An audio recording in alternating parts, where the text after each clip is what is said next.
I swear there's no advertising or marketing in this image at all. I'm not promoting anything. There's no place that we eat more frequently than something you might see on the screen. So I have no idea what you guys are looking at, but we definitely don't ever go there. Yeah, not every day. No, definitely not every day. Have never been there before in my life. Not even. What are we talking about again? Hey, I'm Aaron. I create MIDI files and such on iPhones using GarageBand and a program called Soundfont. Soundfont is a VST plugin which allows me to be able to use other musical instruments that are not available standard in GarageBand on iPhone. It allows me to be able to play with musical sounds that are a little more diverse than what comes from the package when you get your phone, the free software, if you will. So today we're going to explore how I found out how to get into it and how I can show you to do the same. All right, thanks for watching. Let's explore this a little bit more. All right, so we're just going to do this the simple way, I guess. I'm going to show you how I use it. Here we go. Okay, so first things first, you guys are going to have to go to the App Store on your phone, and then you're going to need to download this. It's called Soundfont Pro Synth Studio. It's fairly simple to find. Just go ahead and type it into your search bar and go ahead and download it. It's going to come up with some free sample songs that you're going to be able to use at the beginning. My recommendation, though, is when it offers for you to purchase it, to decline it the first time, and it will offer you a reduction in price.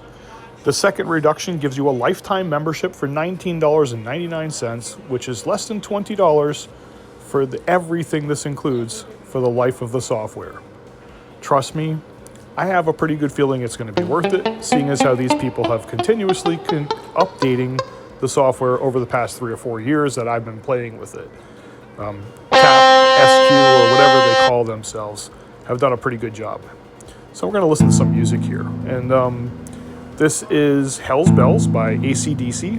And as you can tell here at the beginning, it's using an acoustic guitar. These are the instruments that it picked up when I just loaded this Hell's Bells file into GarageBand. These are the sounds that GarageBand decided to pick. Now I've gone through at this point and I've added some of the Soundfont files to it. And I'm muting out the tracks now so you can hear the differences between the two different instrument sets. Start with the bells.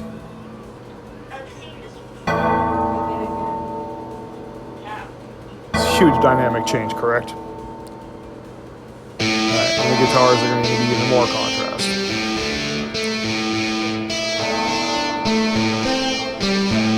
Now you can even add more sounds to it as well. You could download other SF2 files and add it to Soundfont Pro. Soundfont Pro will let you add Korg files and Roland files all in the same. And now you have access to all of those instruments in GarageBand.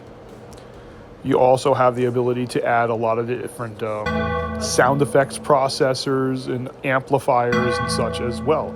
And people who are using I/O products as well can also record directly from line instruments like guitars and microphones straight into GarageBand on iPhone.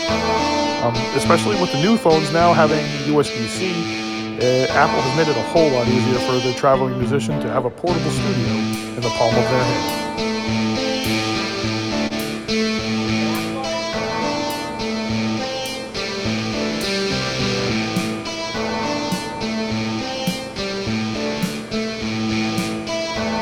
Here's the bass guitars.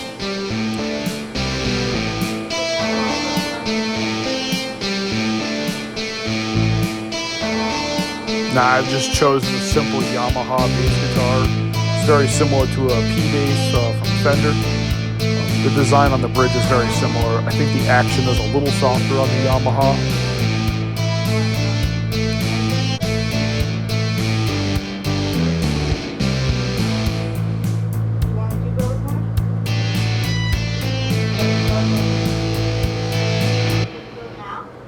So I'm not sure if this explains how I'm using Soundfont. If anybody understands, if you don't understand, if you have more questions, feel free to ask it in the comments below. I could do another video explaining this in way more detail. I I do most of my videos through my phone.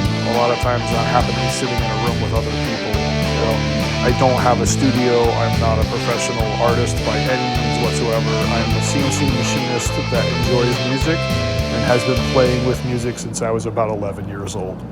Well, what'd you think? Did you learn something new? If you're a musician and you learned something new and you're enjoying this, feel free to leave a comment in the bottom. I run a website, a YouTube channel called The MIDI Project. And what I'm looking to do is find musicians that want to record music online and create an online band that we don't even have to ever be in person. You send me your MIDI files, I'll incorporate them with my MIDI files, and we'll make MIDI songs together. It's a band of musicians that never meet. Let's try it out. The MIDI Project. So Soundfont allows you to add SF2 files to your GarageBand portfolio of instruments. You can add more sounds. These are just some of the ones that I found on the software that I like. What will you make next?